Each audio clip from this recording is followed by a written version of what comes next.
तर समाजाला एसटी मधनं आरक्षण मिळावं ही आपली जी अतिशय रास्त मागणी आहे त्या बाबतीत अनेक दिवसांपासून नाही तर अनेक वर्षांपासून लढा चालू आहे याची सर्वांनाच कल्पना आहे।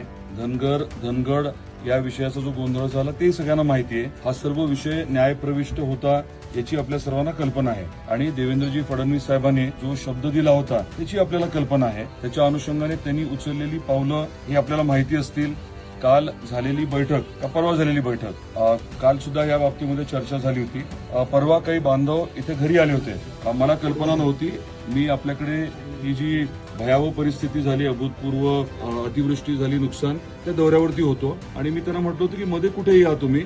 मला मोह्यात काही जण भेटले आणि माझं पाठिंब्याचं पत्र देवेंद्रजींना जे मी पत्र दिलेलं आहे त्याची प्रत राहुल आणि बाकी सर्व सहकारी होते त्यांच्याकडे मी सुपूर्द केली आणि चर्चा झाल्यानंतर मग मी त्यांना विनंती केली होती की त्यांनी स्वतः जालन्यात जावं आणि दीपक भाऊंचं माझं बोलणं करून द्यावं। रात्री साधारण 10-10:30 वाजता राहुल आणि इतर सहकारी तिथे गेले होते। दीपक भाऊंचं मी बोलणं करून दिलं। अतिशय सविस्तर चर्चा झाली। मी त्यांना विनंती ही केली की कुठलाही विषय मी असं वरवर करत नाही। आपली मागणी अगदी योग्य आहे। ती योग्य पद्धतीने मार्गी कशी लावायची यासाठी आपण आपले जे काही लीगल ऍडवायझर आहेत म्हणजे आपले जे वकील आहेत त्यांचं मला नाव नंबर आपण द्या। मी त्यांच्याबरोबर चर्चा करतो आणि सरकारमध्ये जे मंत्री महोदय आले होते त्यांनी मला सांगितलं की गिरीश महाजन साहेब आले होते, पंकजाताई आल्या होत्या। ही आमची सविस्तर चर्चा झाली आणि वकील ते देतो म्हटले होते। देवेंद्रजी फडणवीस साहेबांनी स्पष्ट शब्द दिलाय की आता जी काही प्रक्रिया चालली आहे ती जलद करण्याच्या अनुषंगाने जी काही मदत लागेल जे काही सहकार्य लागेल ते निश्चितपणे ते उपलब्ध करून देतील।